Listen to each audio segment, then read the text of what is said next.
نظر انداز کرنا سیکھیں، کچھ تفصیلات زندگی کو مختصر کر دیتی ہیں۔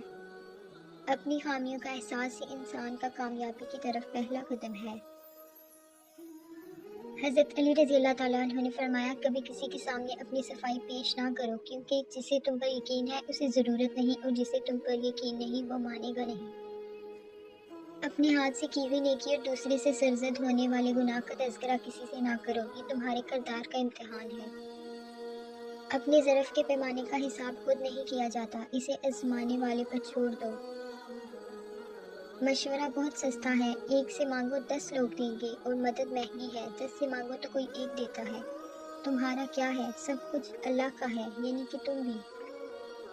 گھر کا صرف نام آسان ہے، گھر بستے بستے بڑا وقت لگ جاتا ہے، بہت سی باتوں پر صبر کرنا پڑتا ہے، بہت سی باتوں کو نظر انداز کرنا پڑتا ہے۔ صبر، تحمل، برداشت اور سمجھوتے گھر بسانے کے گر ہیں۔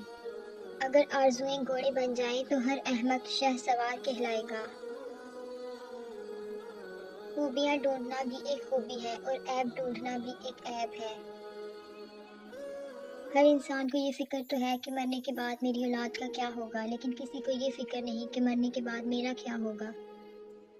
کچھ لوگ اتنا اچھا سبق سکھا دیتے ہیں کہ پھر ساری زندگی کسی اور سے کچھ سیکھنے کی طلب محسوس نہیں ہوتی۔ نفرت بھی بھلا کوئی کرنے کی چیز ہے۔ صبر کیجئے، رحم کیجئے، معاف کیجئے۔ لمبی دوستی کے لیے 2 چیزوں پر عمل کرو۔ اپنے دوست سے غصے میں بات مت کرو، اپنے دوست کی غصے میں کی ہوئی بات دل پر مت لو۔ انسان کسی کے لیے اتنا ضروری نہیں ہوتا جتنا وہ گمان کر لیتا ہے۔ طنز اور بحث سے رشتے کمزور ہو جاتے ہیں، لہٰذا اپنوں سے کبھی بھی ایسی لڑائی نہ لڑنا کہ لڑائی تو جیت جاؤ مگر اپنوں کو ہار جاؤ۔ وضو دنیا کا سب سے سستا اور بہترین سینیٹائزر ہے، جو وائرس کے ساتھ ساتھ گناہوں کو بھی صاف کر دیتا ہے۔ جھوٹ بہت تیز دوڑتا ہے، لیکن منزل پر سچ ہی پہنچتا ہے۔ سچائی اطمینان دیتی ہے، اور جھوٹ بے چینی۔ آپ فرشتے بھی بن جائیں تب بھی آپ کو برا کہنے والے لوگ موجود ہوں گے۔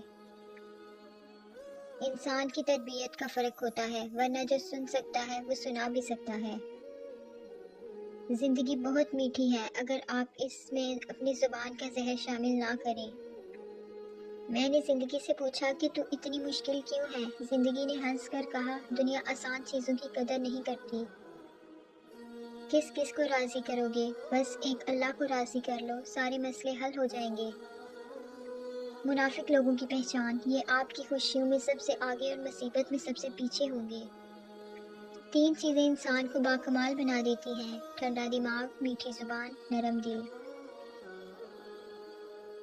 درود پاک پڑھا کرو، زندگی پریشانیوں، مصیبتوں اور مشکلات سے پاک ہو جائے گی۔ یا اللہ، تو سب جانتا ہے، سب کی مشکلات ختم فرما۔ حسن کی مثال تو محمد صلی اللہ علیہ وآلہ وسلم ہے، لیکن محمد صلی اللہ علیہ وآلہ وسلم کی مثال کوئی حسن نہیں۔ درود شریف وہ واحد عبادت ہے جسے قبول ہونا ہی ہوتا ہے۔ پلٹ کر جواب دینا بے شک غلط ہے، لیکن سنتے رہو گے تو لوگ بولنے کی تمیز بھول جاتے ہیں۔ سوال کر لینا بدگمان ہونے سے بہتر ہے۔ غم ہو یا خوشی، اللہ والوں کو یہ دونوں اللہ کے اور قریب لے جاتے ہیں۔ گناہ، لذت کی وجہ سے گناہ نہ کرو، لذت ختم ہو جائے گی، گناہ باقی رہے گا۔ نیکی اور مشقت کی وجہ سے نیکی نہ چھوڑو، مشقت ختم ہو جائے گی، نیکی باقی رہ جائے گی۔ اپنی نیکی چھپانا آپ کی سوچ کا امتحان ہے، اور دوسروں کے گناہ چھپانا آپ کے کردار کا امتحان ہے۔ بڑھاپے میں فرشتہ بننے سے بہتر ہے کہ جوانی میں فرعونیت چھوڑ دیں۔ کڑوا سچ، کچھ لوگوں کو اونچائی پر پہنچنے کی اتنی جلدی ہوتی ہے کہ وہ چھوٹے لوگوں کا ہاتھ پکڑنے کی بجائے بڑے لوگوں کے پیر پکڑنا پسند کرتے ہیں۔ اللہ سے گفتگو کی عادت ہو جائے تو سجدہ کیے بغیر سکون نہیں ملتا۔ مخلص وہ نہیں جو منہ پر آپ کا ہو، بلکہ مخلص وہ ہے جو آپ کی پیٹھ پیچھے بھی آپ کا ہی ہو۔ اپنے برے وقت کے لیے بچا کر رکھنے والا مال اگر کسی کے برے وقت میں لگا دیا جائے تو اپنا برا وقت بھی ٹل جاتا ہے۔ کچھ لوگ اتنا اچھا سبق سکھا دیتے ہیں کہ پھر ساری زندگی کسی اور سے کچھ سیکھنے کی طلب محسوس نہیں ہوتی۔ چاہے گھر کتنی ہی سجاوٹ سے مزین ہو، مگر ماں نظر آئے تو گھر اصل میں گھر لگتا ہے۔ اصل کامیابی کا ہر راستہ نماز سے ہو کر ہی گزرتا ہے، کیونکہ بنا نماز حقیقی کامیابی نہیں مل سکتی۔ انسان کے کردار کی دو منزلیں ہیں، دل میں اتر جانا یا دل سے اتر جانا۔ رسول اللہ صلی اللہ علیہ وآلہ وسلم نے فرمایا، جس نے مجھ پر ایک بار درود بھیجا، اللہ تعالیٰ اس پر 10 بار رحمت نازل فرمائے گا۔ اگر آپ کو لگتا ہے کہ روز محشر آپ سے صرف نماز اور روزے کا ہی پوچھا جائے گا تو شاید آپ غلط ہیں۔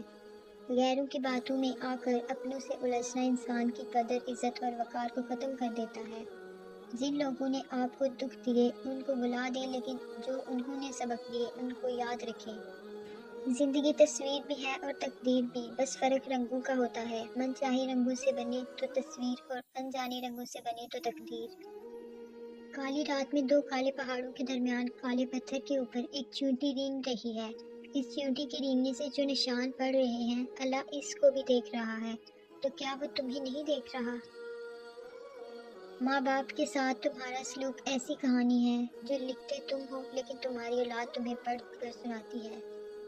اپنوں کو جب کسی بات کا احساس دلانے کی نوبت آ جائے تو وہ اپنے نہیں رہتے۔